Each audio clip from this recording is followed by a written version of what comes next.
Assalamualaikum warahmatullahi wabarakatuh. Izin memperkenalkan diri, saya Tanur Fadila, NIM 1909476 akan melakukan penjelasan tentang literatur review dengan judul faktor-faktor yang berhubungan dengan kejadian diare pada balita. Ada abstraknya, yaitu penyakit diare masih sering menimbulkan kejadian luar biasa dengan jumlah penderita yang banyak dalam waktu yang sangat singkat.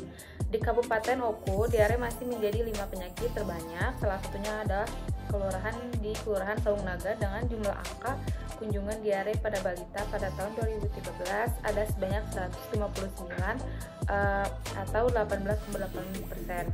Penelitian ini bertujuan untuk mengetahui faktor-faktor yang berhubungan dengan kejadian diare pada balita. Metode penelitian menggunakan pendekatan cross-sectional. Populasi adalah seluruh ibu mempunyai balita bertempat tinggal di Kelurahan Saung Naga sebanyak 843 ibu balita dengan sampel berjumlah 159 ibu balita. Teknik pengambilan sampel dengan sampel random sampling. Lokasi penelitian di Kelurahan Saung Naga, wilayah kerja UPTD, simple random sampling.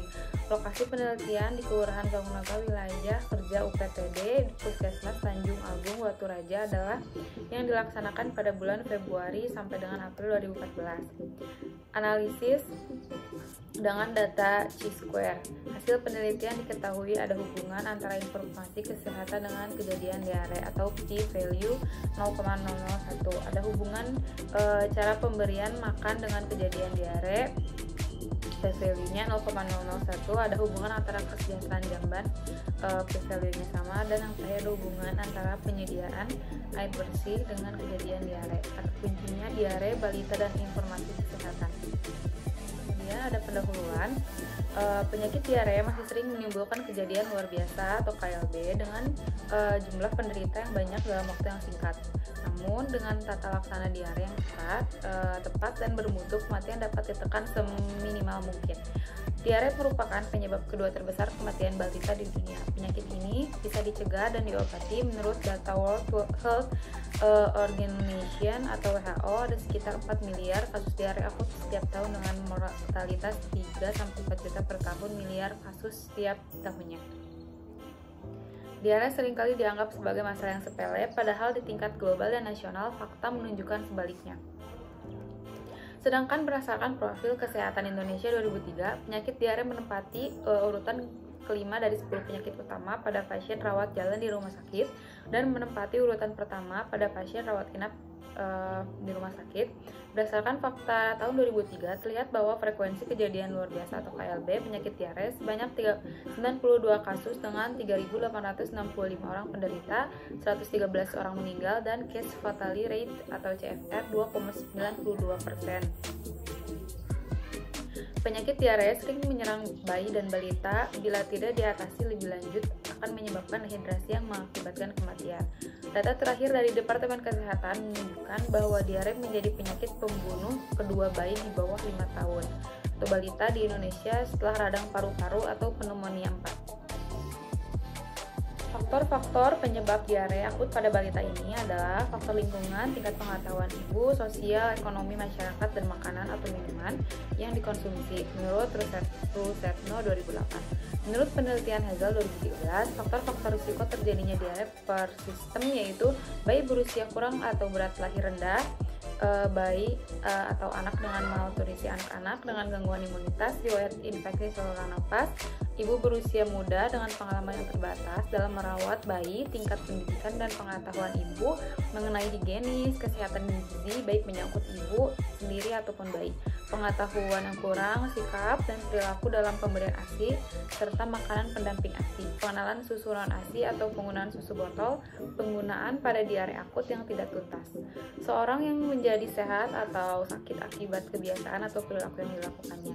Kebiasaan yang tidak sehat dapat menunjang terjadinya penyakit, sedangkan kebiasaan yang sehat dapat membantu mencegah penyakit menurut Sumirat 2004. Metode penelitiannya, studi ini merupakan studi sekunder dengan metode systematic review. Sumber data penelitian ini berasal dari literatur yang diperoleh melalui internet berupa jurnal mengenai diare dan pencarian dengan data dengan satu database yaitu Google Scholar. Studi merupakan artikel penelitian pada 14 tahun terakhir, yaitu dari 2007 hingga 2021. Pencarian dilakukan pada bulan April 2021. Proses systematic review, research question digunakan dalam proses pencaharian dan ekstraksi literatur menggunakan kata kunci diare, balita, dan faktor-faktor resiko.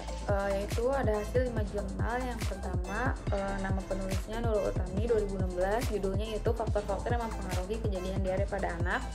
Tujuannya melihat apakah faktor yang mempengaruhi terjadinya diare pada anak. Metodenya, penelitian ini merupakan penelitian berjenis kuantitatif. Desain penelitian yang digunakan adalah cross-sectional dan non-eksperimental. Dan respondennya adalah anak dengan usia 6-11 tahun.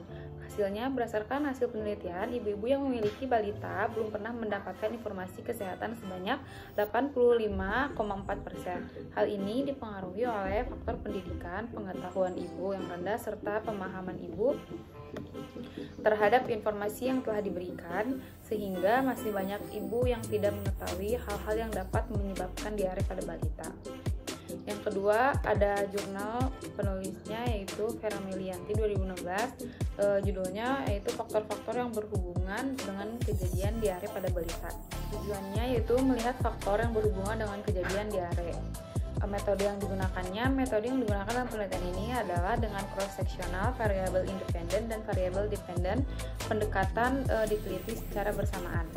Respondennya itu 159 ibu balita, dan hasilnya analisis univariat dilakukan pada tiap variabel penelitian. Pada umumnya, dalam analisis hanya menghasilkan distribusi dan persentase dari tiap variabel. Penelitian berikut akan disajikan analisis univariat dari masing-masing variabel. Yang ketiga, ada jurnal penulisnya yaitu Adisamito Wikul tahun 2007 yang berjudul Faktor Risiko Diare pada Bayi dan Balita di Indonesia, Systematic Review Penelitian Akademik Bidang Kesehatan Masyarakat. Tujuan penelitian ini adalah untuk melihat penyebab penyakit diare pada bayi dan balita di Indonesia. Metode yang digunakan penelitian merupakan systematic review. Sumber data penelitian ini berasal dari literatur yang diperoleh dari internet berupa hasil penelitian mahasiswa mengenai diare dari seluruh universitas terkemuka di Indonesia yang dipublikasikan di internet. Hasil penelitiannya, hasil analisis univariat dapat dilihat pada tabel 1 yang terlampir di jurnal, menunjukkan gambaran penelitian diare yang akan dilakukan oleh mahasiswa FKM UI dari 7 departemen yang ada di FKM UI. Terlihat bahwa penelitian diare terlebih banyak diteliti dari mahasiswa dari Departemen Kesehatan Lingkungan dibandingkan dengan departemen lainnya. Hal ini menunjukkan bahwa faktor risiko penyebab diare lebih sering diteliti dari sudut pandang kesehatan lingkungan. Yang keempat, ada jurnal penulisnya Sukut Surya Susana tahun 2015, judulnya Faktor Kejadian Diare pada Balita dengan Pendekatan Teori Knowledge Pender di IGD RSUD Ruteng. Tujuannya, dalam penelitian ini, peneliti akan menganalisis faktor yang berhubungan dengan kejadian diare pada balita dengan pendekatan teori knowledge Pender di instalasi gawat darurat RSUD Ruteng. Metode ini menggunakan desain penelitian analisis deskriptif dengan pendekatan cross-sectional, yaitu jenis penelitian yang menekankan waktu pengukuran atau observasi dan variabel independen dan hanya dependen hanya satu kali pada satu saat. Respondennya ada 40 ibu dari anak balita RSUD Ruteng.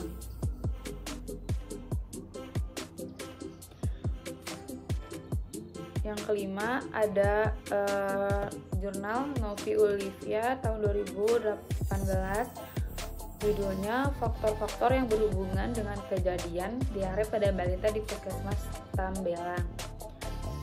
Tujuannya untuk melihat nilai proporsi atau presentasi diare pada balita di Puskesmas Tambelang. Metode yang digunakan dalam penelitian ini adalah analitik dan desain cross-sectional. Respondennya balita yang terkena diare periode Januari sampai Oktober 2018 sebanyak 270 balita. Hasilnya, analisa univariat dalam analisis univariat ini menjelaskan secara deskriptif mengenai variabel-variabel penelitian yang terdiri dari status gizi, umur balita, kebiasaan orang tua mencuci tangan, cara pemberian makan, penghasilan sumber air. Data-data ini akan disajikan dalam bentuk distribusi frekuensi. Kemudian ada analisis bivariatnya dilakukan untuk mengetahui hubungan variabel independen dengan variabel dependen. Kemudian ada pembahasannya yaitu diare adalah kebiasaan tidak normalnya pengeluaran feses yang ditandai dengan peningkatan volume dan keenceran feses serta frekuensi buang air besar lebih dari 3 kali sehari. Pada neonatus lebih dari 4 kali sehari. Dengan atau tanpa lendir darah, jenis diare ada 2 yaitu diare akut dan diare kronik. Diare akut adalah diare yang berlangsung kurang dari 14 hari. Sementara diare kronik yaitu diare yang berlangsung lebih dari 15 atau 10 hari. Mikroorganisme seperti bakteri, virus, dan protozoa dapat menyebabkan diare. Escherichia coli, Enterotoxigenic, Shigella sp, dan Campylobacter jejuni dan Cryptosporidium merupakan mikroorganisme tersering penyebab diare pada anak.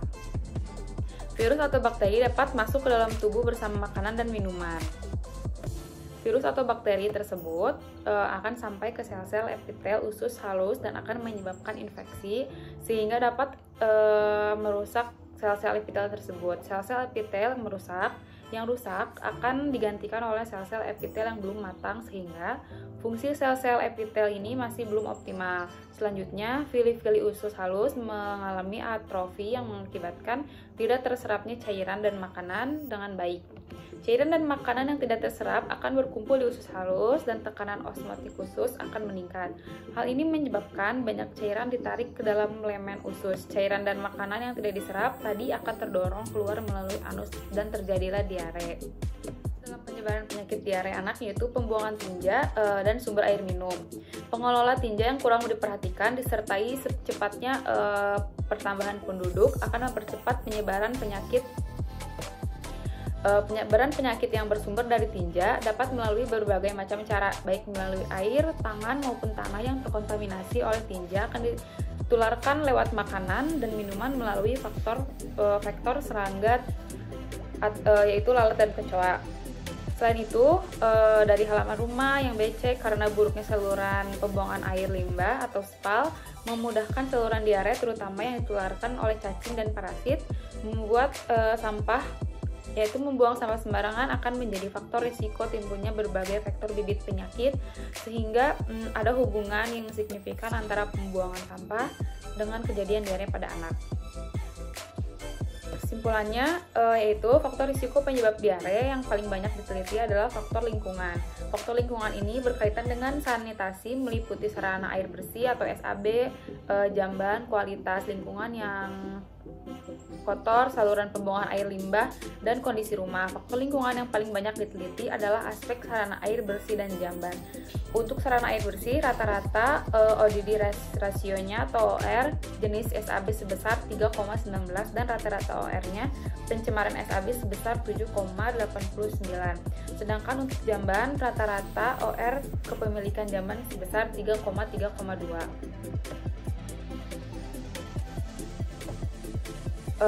Perlu dilakukan intervensi faktor lingkungan untuk menurunkan angka kejadian diare di Indonesia dengan membangun sarana air bersih dan sanitasi dalam program penyediaan air minum dan sanitasi berbasis masyarakat. Sekian presentasi dari saya. Mohon maaf bila ada kekurangan. Wassalamualaikum warahmatullahi wabarakatuh.